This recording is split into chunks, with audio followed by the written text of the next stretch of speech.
Captain checked the navigation console one more time. Everything looked normal. His small cargo ship, the Morning Star, was flying through neutral space on its way to Prime. The trip was supposed to be simple and boring, just the way he liked it.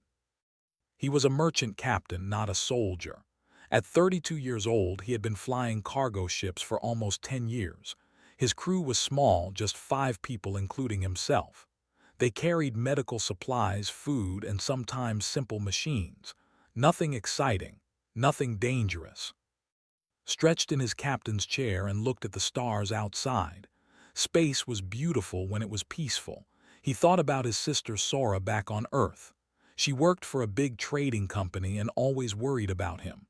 "Be careful out there," she would say before every trip, always promised he would. His co-pilot, a young human named, was reading something on his tablet. The rest of the crew was either sleeping or checking the cargo. It was just another normal day in space. Then the alarm started screaming. "Captain, 3 ships just appeared," shouted, his fingers flying across the controls. They came out of nowhere. Stomach dropped. On the screen he could see 3 large warships. They were dark and covered in weapons. Pirates. The consortium, based on the ship designs, had heard stories about them. Bad stories. "Send a distress signal, now," ordered. He grabbed the ship controls and tried to turn away, but it was too late. A blue beam shot out from one of the pirate ships and hit the Morning Star. All the ship's engines died instantly. They were trapped. The communication screen turned on without touching it. An insect-like alien face appeared. It had multiple eyes and sharp mandibles that clicked when it spoke. This was the war chief. Everyone in this sector knew his name. "Human ship's voice was rough and cold. "You will not move. You will not fight. We are boarding your ship. If you resist, you will die." Felt his heart beating fast, but he kept his voice steady. "We're just a cargo ship. We have medical supplies. Nothing valuable. Just let us go." His mandibles opened in what might have been a laugh. "We will decide what is valuable." The connection cut off. 5 minutes later heard the sound of metal hitting metal. The pirates were cutting through the airlock. He looked at his crew. They were all scared. Was only 23, too young for this. "Don't fight them," said quietly. "Stay calm. Let them take what they want. Our lives are more important than cargo." The airlock door exploded inward. 6 warriors rushed in, their weapons pointed at the crew. They were tall, covered in dark armor, and moved like trained soldiers. One of them grabbed roughly and pushed him against the wall. They searched the entire ship. They opened every cargo container, checked every storage space, could hear them talking to each other in their clicking language. They sounded angry. After an hour, they brought to the cargo bay. Was there, looking at the medical supplies with disgust. "This is nothing," the war chief hissed. "Bandages and medicine for sick aliens. Where is the real cargo? Where are the weapons, the technology, the valuable metals?" "I told you," said, trying to keep his voice calm. "We're a medical supply ship. We don't carry weapons or expensive cargo." Stared at with his many eyes. Then he turned to his warriors and clicked out some orders. They grabbed and pulled him toward their boarding ship. "Wait, what are you doing?" struggled, but they were much stronger than humans. "If your cargo is worthless, then you are the cargo now," said. "Humans are new to the galaxy. Let us see how much your people value you. Perhaps they will pay to get you back." "You can't do this. I'm a civilian. This is against galactic trade law." Clicked his mandibles in laughter again.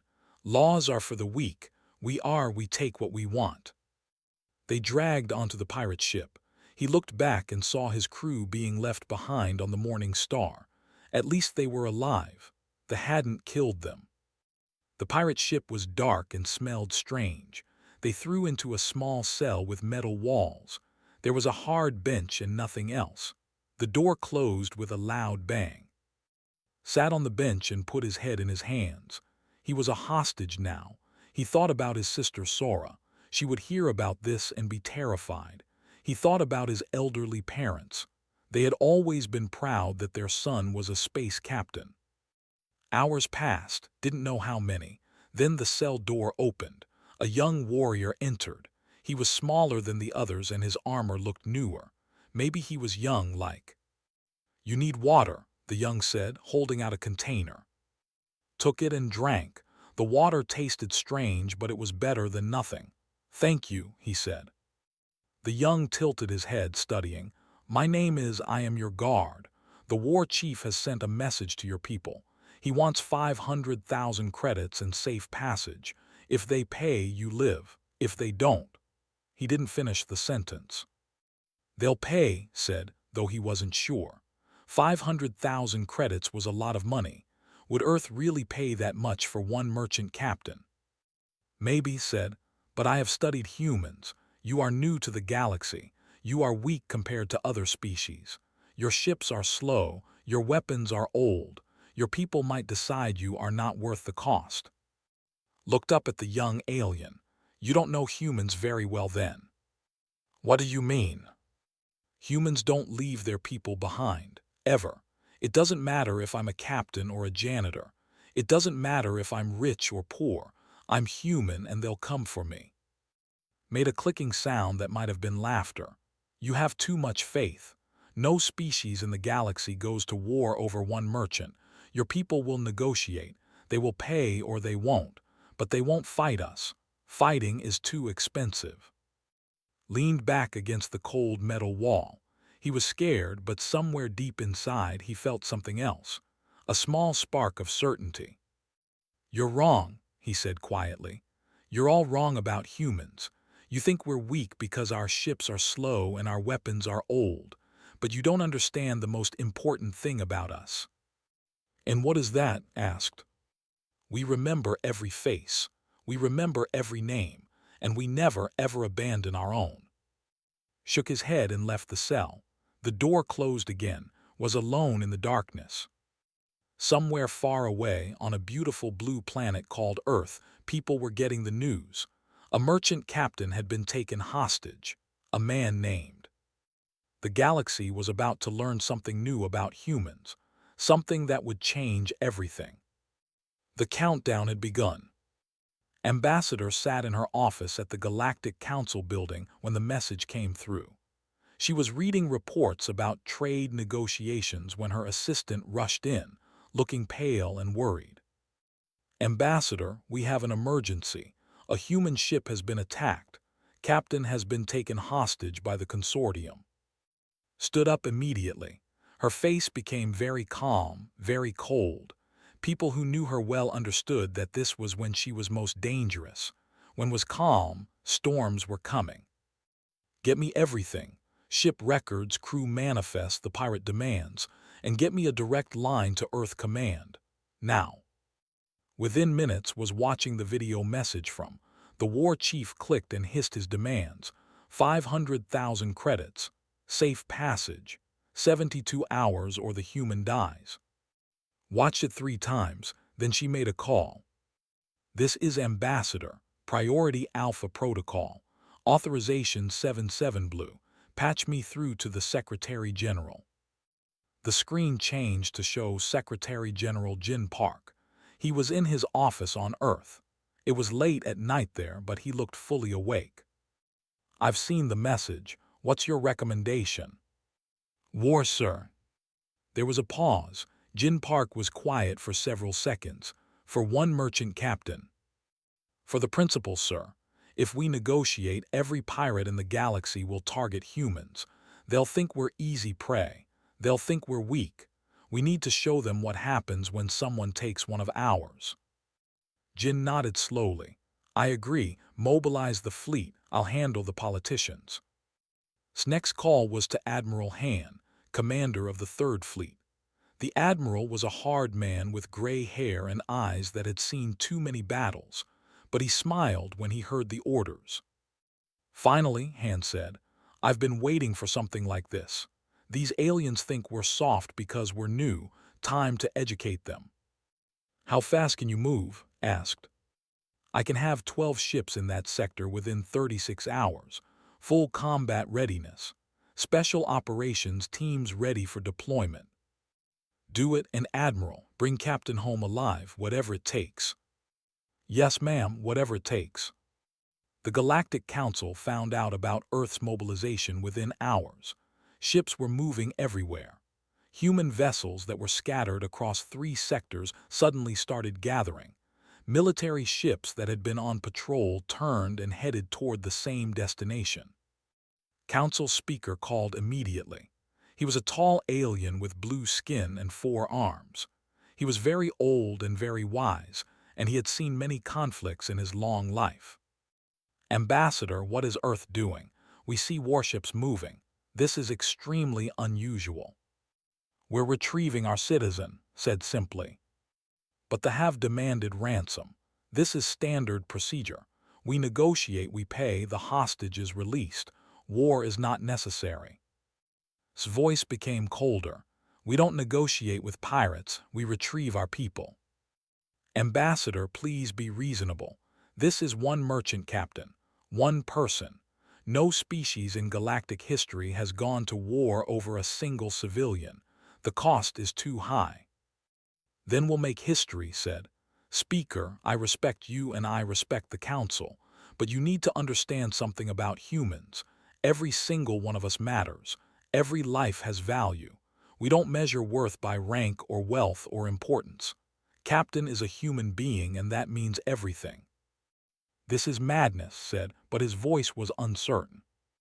Perhaps, but it's our madness. And anyone who stands in our way will learn why we're the only species in the galaxy that split our own atoms and pointed them at ourselves. If we'll do that to ourselves, imagine what we'll do to our enemies. Cut the connection. She sent out a message on all official channels in 47 different languages. To the consortium and all who can hear this broadcast, release Captain immediately, alive and unharmed. You have 48 hours. If you harm him, if you kill him, if you fail to release him, Earth will consider itself at war with the consortium. We will not stop until every warship is destroyed and every station is turned to debris. This is not a negotiation. This is a fact. You have 48 hours. The galaxy was shocked. News spread fast in space. Every species heard about the human ultimatum. Most thought it was a bluff. Some thought the humans were crazy. A few, the older and wiser ones, started to worry. On the fortress station called, received the message. He watched it surrounded by his warriors. Then he started laughing. The humans threaten us. These weak newcomers with their slow ships and old weapons. They think they can frighten them. His warriors clicked their mandibles in agreement. War Chief had been a pirate for 30 years. He had taken hostages from a dozen different species. They always negotiated. They always paid. That was how the galaxy worked. But one of his advisors, an older named, was not laughing. War Chief, perhaps we should consider. Consider what? Being afraid of humans. They are nothing. I have seen their military reports. Their ships are outdated. Their weapons are weak. They have been in space for only 15 years. But sir, no species has ever made such a threat before, and there is something in the human ambassador's voice. She is not bluffing. Waved a claw dismissively. Let them come. We will destroy their slow ships and then demand an even higher ransom. The humans will learn their place in the galaxy. The 48 hours passed, sent a message to the humans. It was short and mocking. We do not take orders from weak species. Pay the credits or your captain dies. You have 24 more hours. Then he cut the communication, laughing. In cell, the young guard brought food and water. Could see that the alien was nervous. Your people have made threats, said. Big threats. The war chief is not scared, but others are talking. Some say humans are more dangerous than we thought. Looked up at his guard. I told you, humans don't leave their people behind. But it makes no sense. Why would an entire species go to war for one merchant? You are not a prince or a general. You are just a cargo ship captain. That's exactly why they'll come, said. Because I'm just a cargo ship captain, because I'm nobody special. If Earth will go to war for someone like me, that means they'll go to war for anyone. Every human matters. That's the promise we make to each other. Shook his head, confused. This is not logical. Maybe not, but it's human. 3 hours after the deadline passed, Admiral Hand sat in the command chair of the battleship Golden Dragon. Around him, 11 other warships waited in the darkness of space. They were all running silent, all lights off, all energy signatures minimal. They were only 100,000 kilometers from the station. "Admiral, the deadline has passed, and they've killed our communication channel," reported Commander Lee from the sensor station. Admiral Hand smiled. It was not a nice smile. "Good, that means they've made their choice. All ships prepare for combat. Special operations teams prepare for deployment. Send the signal to Commander Song. Tell her it's time to bring our captain home." Somewhere on the smallest ship in the fleet, a stealth frigate called Silent Fury, Commander Song received the orders. She looked at her team of 30 Marines. They were the best soldiers Earth had. Many would not survive the next few hours. They all knew it. "All right, Marines," said quietly. "We have a human out there who's been taken from us. He's 32 years old. He has a sister named Sarah and elderly parents. He flies medical supplies to colony worlds. He's never been a soldier. He's just a good man doing an honest job."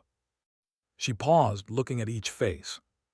"The aliens think we won't fight for him because he's just one person. They think we're weak because we're new. They think we're stupid because we care. Let's show them exactly how wrong they are." The Marines stood up. They checked their weapons one last time. "Remember the mission," continued. "We get in, we find Captain, we get out. Anyone who gets between us and our objective becomes a target. Rules of engagement are simple. Protect each other, protect the Captain, complete the mission. No one left behind." "No one left behind," the Marines repeated together.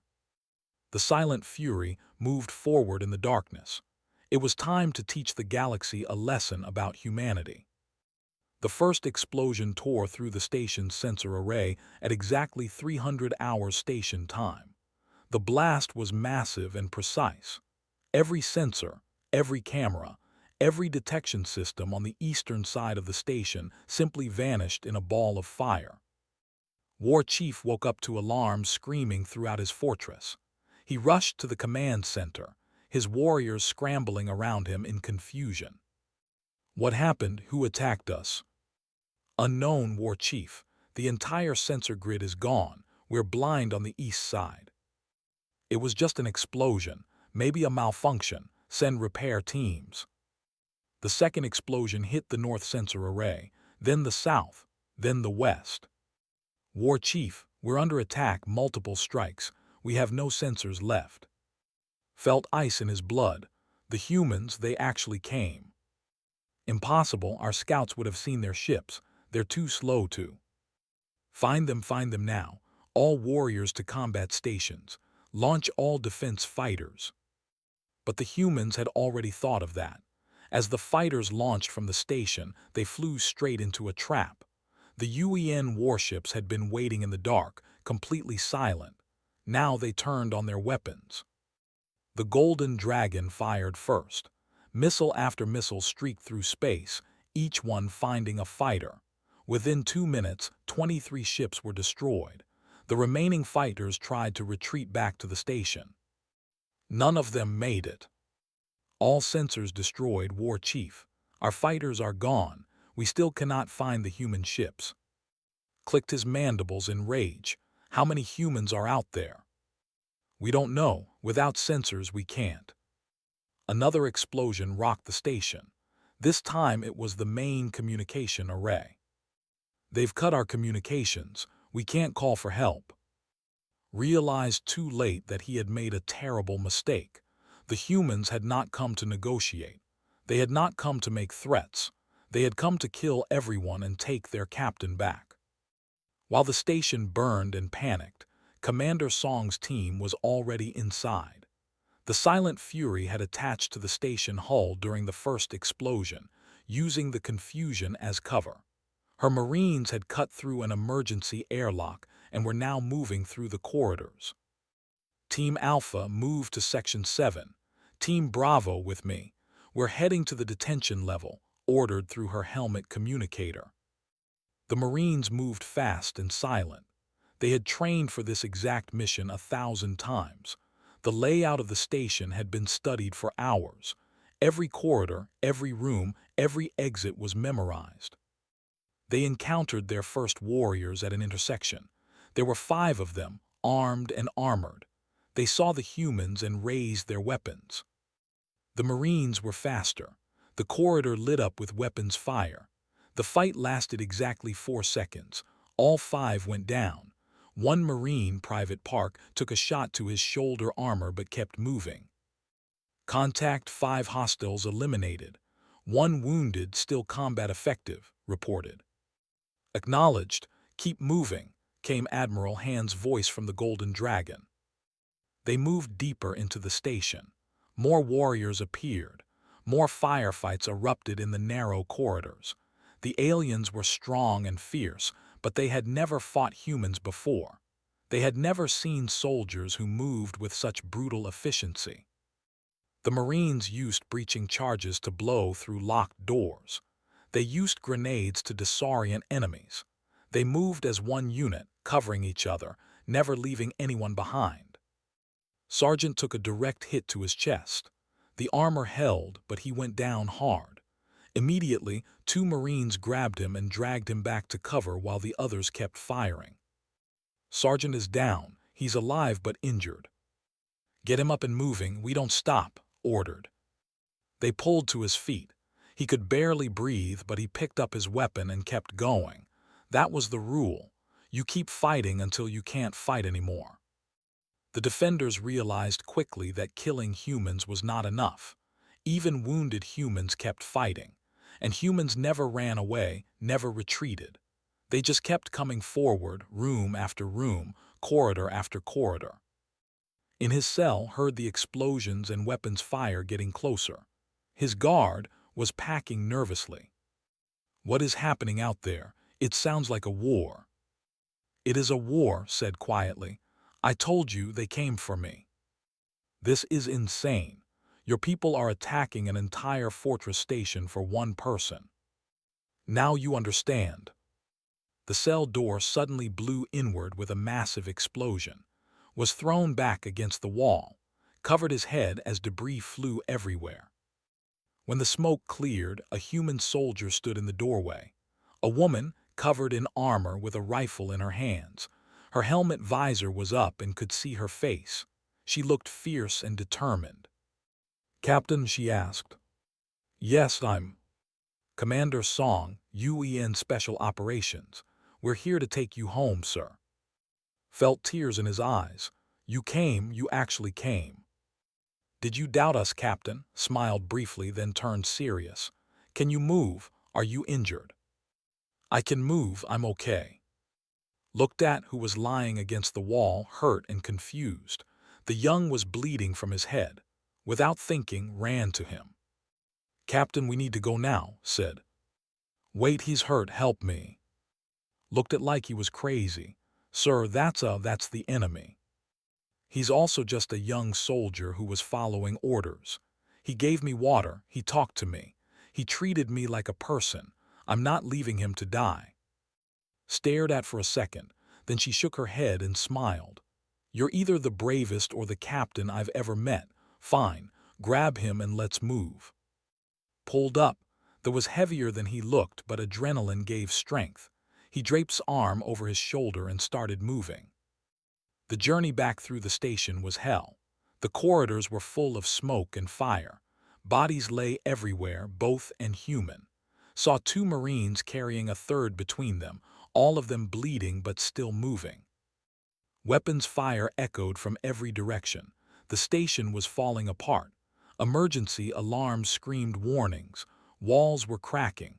Air was leaking into space. Keep moving, don't stop, shouted.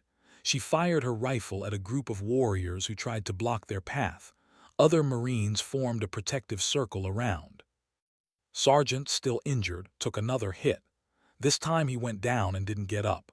Two Marines immediately grabbed him. Sergeant's down, he's not moving. Carry him, nobody gets left behind, ordered.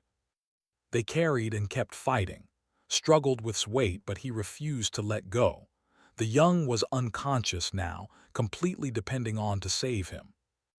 A huge warrior appeared at the end of a corridor. It was himself, the war chief. He saw and roared in rage. "You, this is all because of you, one weak human." Raised a massive gun and aimed at time seemed to slow down. Couldn't move fast enough while carrying. Commander threw herself in front of. The shot hit her armor dead center. She went flying backward, crashed into, and they all fell to the floor. For a moment everything was chaos, then groaned and sat up. Her armor was cracked but it held. She looked at and smiled coldly. "My turn." She raised her rifle and fired. The other Marines fired too. His armor was strong but not strong enough. The war chief fell, his reign of terror finally over. "Commander, are you okay?" asked. "Nothing, I can't walk off. Let's get to the ship now." They reached the airlock where the Silent Fury was attached. The Marines got, and their wounded aboard first. Then they followed, still firing back at pursuing warriors. The Silent Fury detached from the station and accelerated away. Through the window, could see the fortress.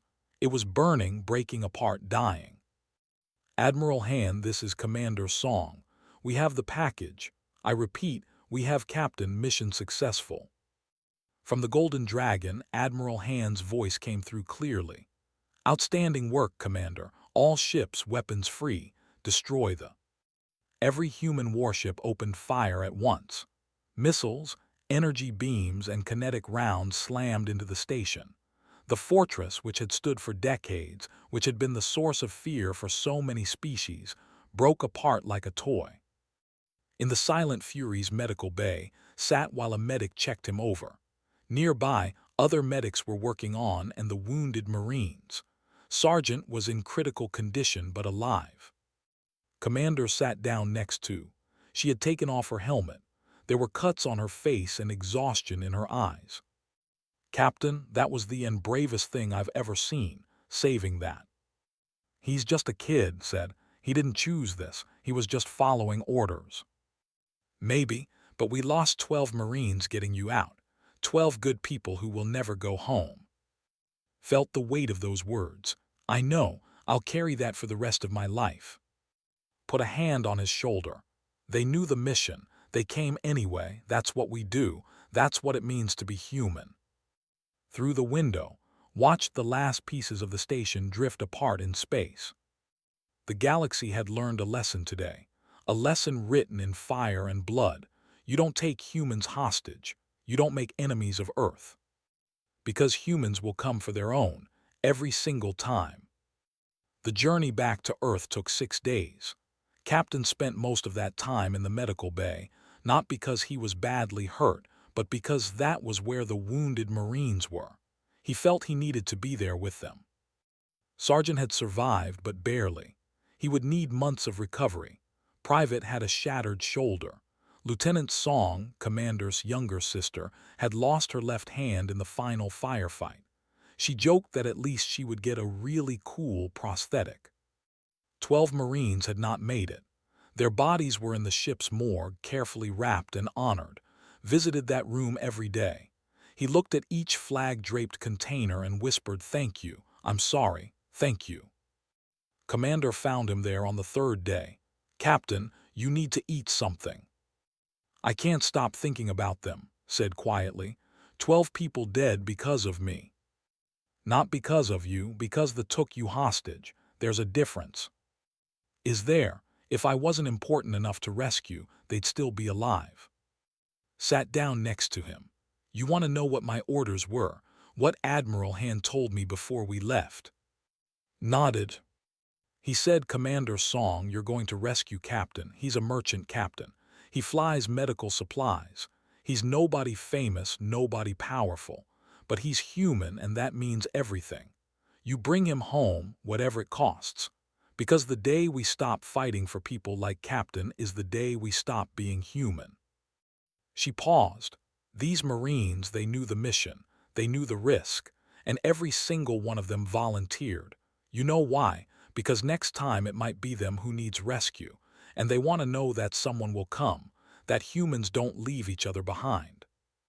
Wiped his eyes. "I'll spend the rest of my life trying to be worth it." "You already are, Captain. You carried an enemy soldier out of danger when you could have left him. You risked your own escape to save someone who helped imprison you. That's what makes you worth saving. That's what makes you human." In another part of the ship, the young was recovering in an isolation medical room. He woke up confused and scared. The last thing he remembered was the explosion and Captain pulling him away from danger. Now he was on a human warship. He should be dead. Every warrior knew what happened to prisoners. They were interrogated, tortured, killed. That was how war worked. But instead, a human doctor was checking his injuries carefully. The doctor, an older woman named Dr. Han, noticed he was awake. "Easy, easy. You're safe. You had a head injury and some broken bones, but you'll recover." "Why?" asked in confusion. "Why am I alive? Why are you helping me?" Doctor smiled. "Because Captain asked us to. He saved you. He carried you out of that station when he could have left you behind." "But I was his guard. I kept him prisoner." "Yes, and you also gave him water and spoke to him with respect. He remembered that. That's very human, remembering kindness even in dark places." Over the following days, learned something that shocked him. The humans were not torturing him. They were not treating him like an enemy. They treated him like a patient who needed help. Captain visited him often. They talked about many things, about their homes, their families, their dreams. Slowly began to understand something about humans that he had never understood before. "Your people are strange," said during one visit. "You destroy an entire station to save one person, but then you save one enemy soldier. This makes no sense."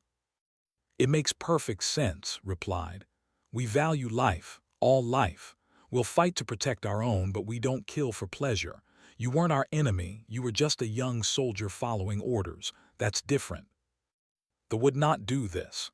If I had a human prisoner and the situation was reversed, my people would leave me to die. Then maybe that's the difference between our species." When they finally reached Earth, news reporters were everywhere. The story had spread across the entire galaxy. Humanity had gone to war for a single merchant captain. They had destroyed one of the most feared pirate stations in the sector. They had lost 87 people in the rescue operation, but they had brought their captain home. The landing ceremony was huge. Thousands of people came to watch, but Captain didn't walk off the ship smiling and waving. He walked off with his head bowed, standing between two Marines who carried a flag-draped container. Behind him, 11 more Marines carried their fallen brothers and sisters. The crowd was silent. This was not a celebration. This was a funeral. Ambassador stood at the landing platform with Secretary General Jin Park.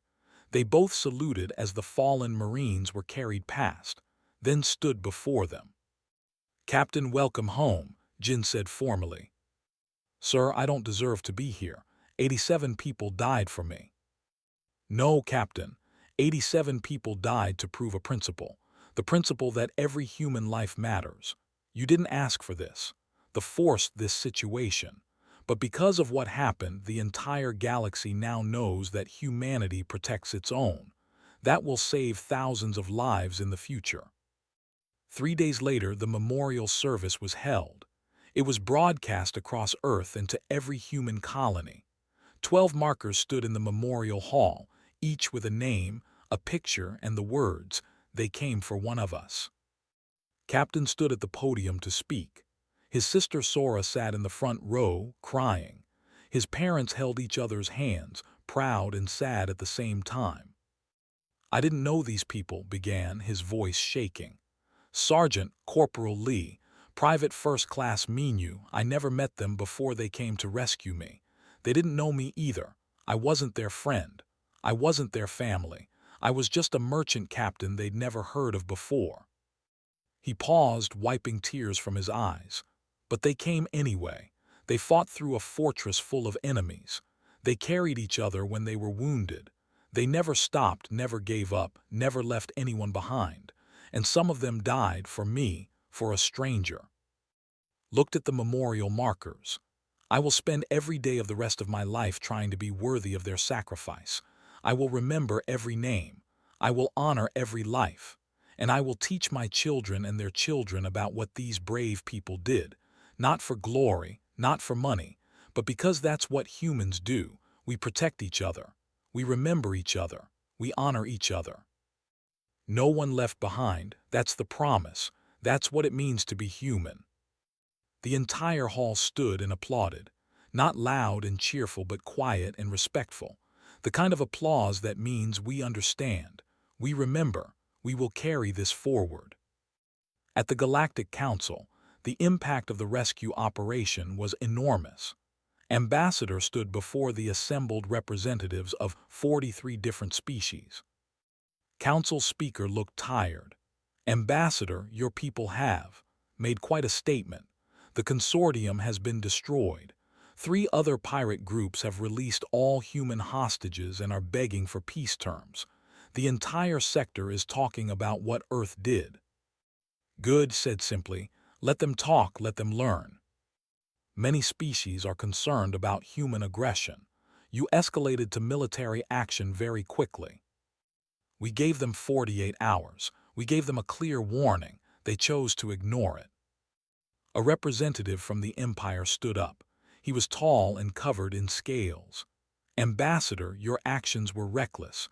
You risked a sector-wide war over one individual. What if they had allies? What if other species had joined them? Looked at them calmly. Then we would have fought them too. Every single species in this council needs to understand something very clearly. Human lives are not negotiable. We don't abandon our people, ever. Not for money, not for politics, not for peace. If you take one of ours, we will come for them, and we will come with everything we have. That's insanity, another delegate shouted. Maybe, agreed, but it's our insanity. And you know what? It works. Right now, every pirate in the galaxy knows that humans are off limits. Every criminal organization knows that kidnapping a human means war with Earth. Our merchant ships are the safest in the galaxy now. Our colonists sleep peacefully knowing that if something happens, their entire species will come to save them. Secretary General Jin Park stood up to speak next. Let me make this absolutely clear to everyone here. Earth seeks peace. We want to trade, to learn, to grow alongside all of you. But there is one line you cannot cross. You cannot take our people. You cannot harm our citizens. If you do, you will face the full force of human determination. He paused, and you should understand what that means. Humans are the species that looked at our own atom, split it, and aimed the result at ourselves. We built weapons that could destroy our entire planet, and we built hundreds of them. We fought wars that killed millions. We are capable of terrible things when threatened. But Jin continued, we are also capable of beautiful things. Loyalty, sacrifice, love. The Marines who died rescuing Captain didn't know him. They died for an idea, the idea that every human matters. That's the best of us. And that's also what makes us dangerous. Because we'll fight for each other with a ferocity that you cannot imagine. In the back of the council chamber, the young sat in a special observer seat. He had asked to attend this meeting. After weeks of recovery and education on Earth, he had asked for asylum. He didn't want to return to the consortium. Now he stood up. May I speak? The entire council turned to look at him in surprise, asking to speak in defense of humans. I was there, said quietly. I guarded Captain. I saw the human Marines fight. I was saved by the very person I helped imprison. I have lived among humans for 6 weeks now. He looked around at all the alien faces. I am here to tell you that everything the humans say is true. They will come for their people. They will fight wars for individuals. They will sacrifice themselves for strangers. This is not propaganda. This is not political talk. This is who they are. His voice grew stronger. And I am also here to say that this makes them the best allies in the galaxy. Because if they will fight so hard for their own, imagine how they will fight for their friends. I was their enemy. I helped kidnap one of their people. And they saved my life anyway. Because that is also who humans are. The council chamber was completely silent. Ambassador smiled. The young says it better than I could. Humanity offers friendship to all species, but we also promise protection to those who need it. Attack our friends and you attack us. Harm our allies and you harm us. This is the new reality. Earth seeks peace, continued, but we will enforce that peace with strength. We have shown you what happens when one of our merchants is taken. Do you want to see what happens when a colony is attacked? When an ally is threatened? When a child is harmed? No one spoke. The message was received loud and clear. Humanity had announced itself to the galaxy in letters of fire. The incident, as it came to be known, changed everything. Human merchant ships were never attacked again, not once in the following years. The cost was too high. The risk was too great. Earth had proven that they meant what they said. Every single human life mattered, and the galaxy had learned to respect that. 3 years had passed since the incident. The galaxy had changed in ways nobody could have predicted. Captain no longer flew cargo ships. Instead, he stood on the bridge of a large humanitarian vessel called the Hope Bringer. It was painted white with blue markings, and it carried medical supplies, food, and aid workers to places that needed help. Next to him stood, who was now officially his co-commander. The young had spent 3 years learning about humanity, and he had chosen to dedicate his life to helping others. He wore a uniform with both the human and symbols on it, representing unity between species. Captain, we're approaching the colony. They're ready to receive our medical supplies, reported the navigation officer, a young human woman named.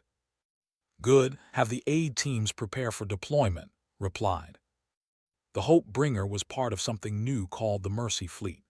After the incident, several species had been inspired by humanity's actions. They saw how much Earth valued individual lives, and they wanted to show that same care. The Mercy Fleet was funded by Earth and 12 other species. It traveled to disaster zones, war-torn areas, and poor colonies, bringing help to anyone who needed it. Looked out at the stars. Do you ever think about that day, the day everything changed? Every single day, replied. I was so certain that humans were weak, that your care for individuals made you vulnerable. I was completely wrong. You weren't the only one who thought that. No, but I was the one who got to learn the truth up close. The consortium thought your mercy was weakness. They learned otherwise. The consortium no longer existed. After the destruction of the station and the death of War Chief, the organization had fallen apart. Some had reformed and joined legitimate society. Others had tried to continue piracy, but they found that no one wanted to work with them anymore. Being associated with the species that took a human hostage was bad for business.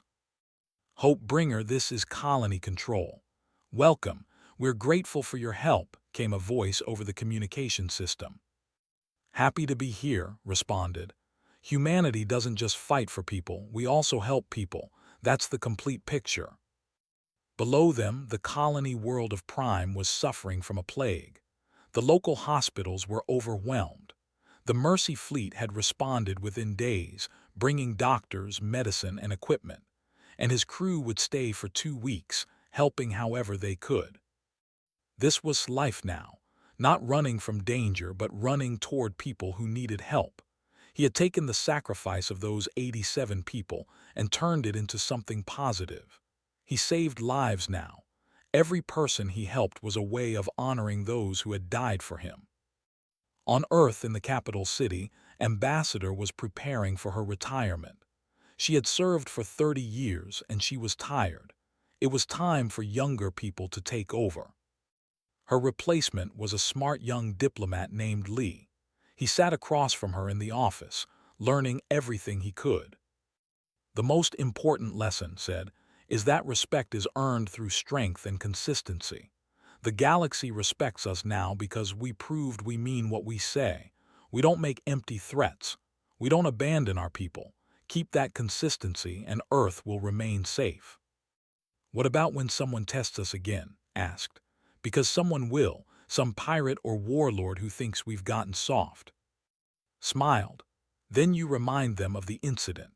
You show them the memorial. You let them know that humans have long memories and strong principles. And if they still don't listen, you show them why making an enemy of Earth is the worst mistake they'll ever make. No one left behind, said quietly. No one left behind, agreed.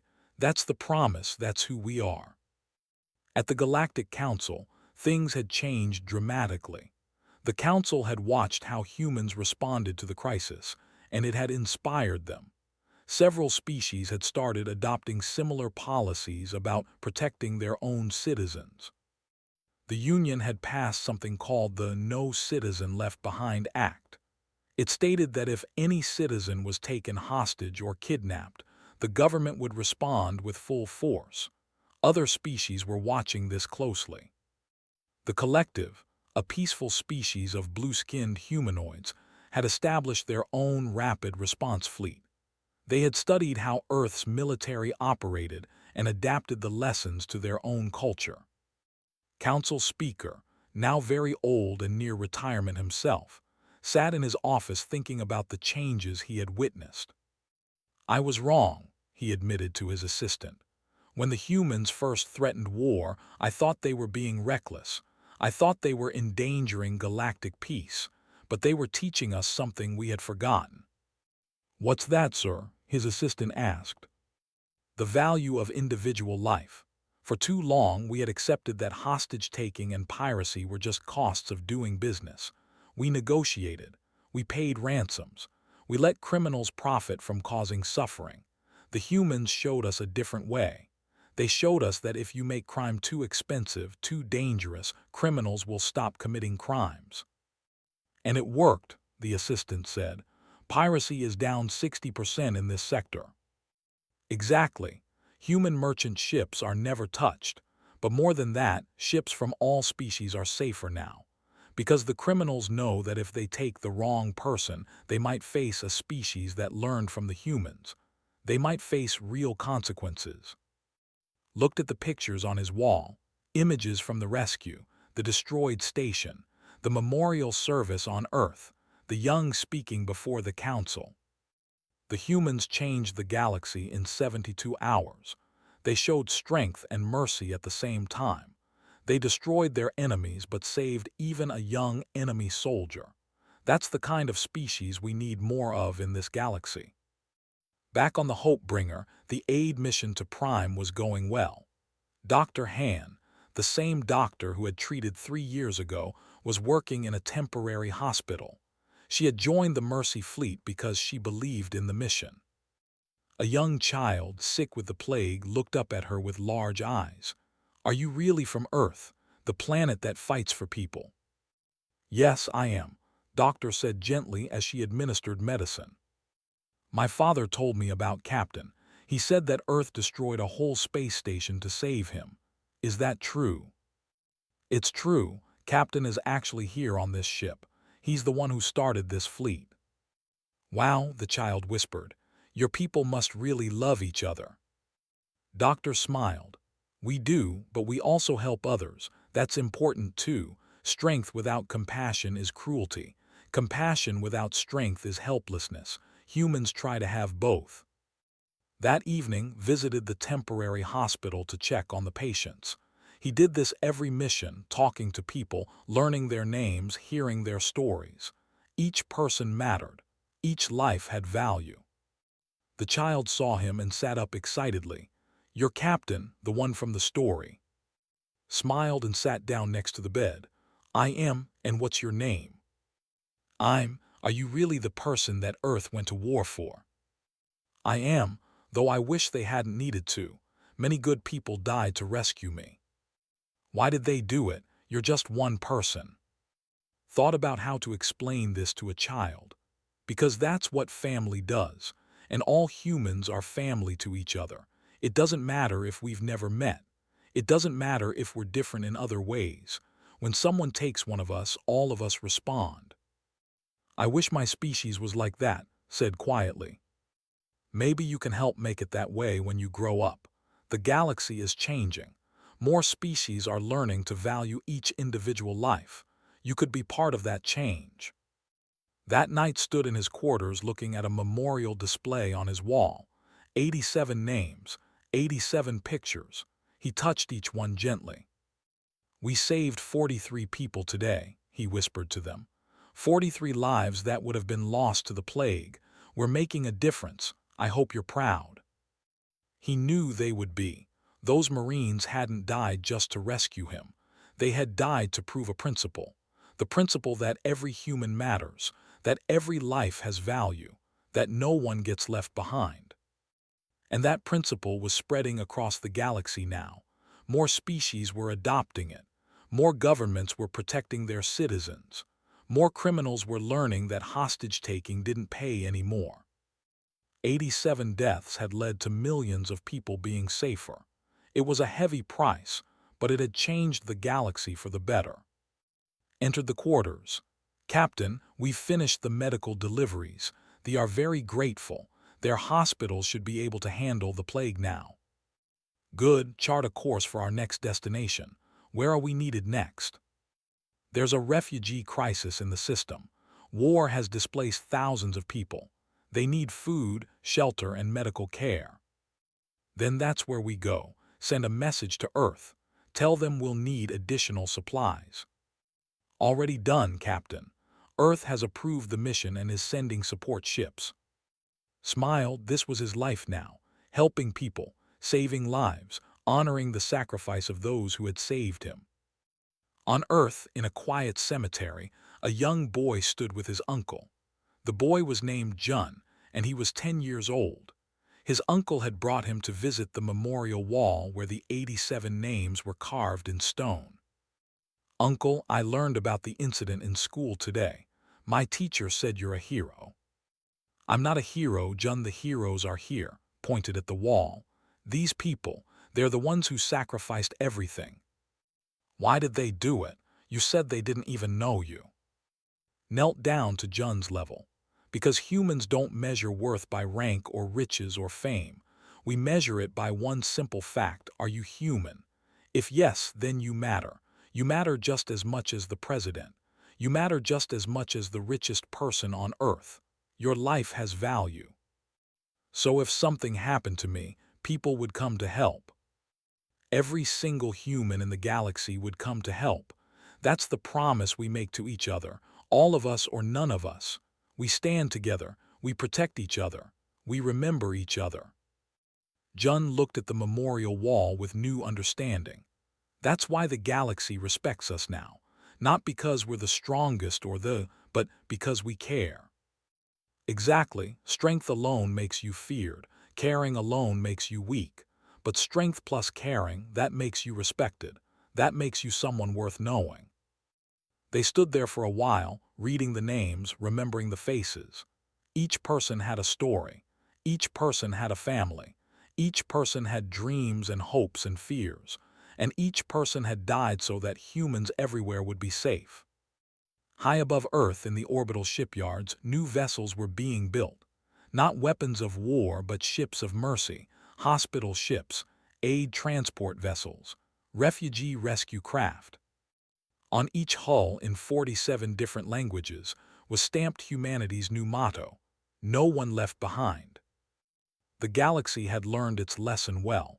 You don't take a human hostage. You don't threaten Earth's citizens. You don't make enemies of humanity. Because humans remember, humans care, humans will cross the stars to bring their people home. And if you stand in their way, they will go through you with a determination and ferocity that no other species can match. That was the lesson of the incident, a lesson written in fire and sacrifice, a lesson that changed the galaxy forever. One merchant captain, 87 heroes. an entire species that proved what loyalty really means. The stars would remember, the galaxy would remember, and humanity would continue to show that strength and compassion together could change everything. Captain looked up at those stars and smiled. Somewhere out there, someone needed help, and the Mercy Fleet was ready to answer that call. Because that's what humans do. They remember everyone, they help everyone, they honor everyone. No one left behind, not now, not ever. That was the promise, that was the future, that was humanity's gift to the galaxy.